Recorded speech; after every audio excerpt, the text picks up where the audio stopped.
Мына жеткілікті ақ, жоғарыдан төменге, төменнен жоғарыға айналдырып ақырын.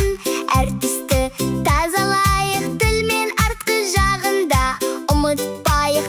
Қарайық, түс тазалаймыз күніне 2 рет, жоғары төмен айналдырып жарқырайды тістер.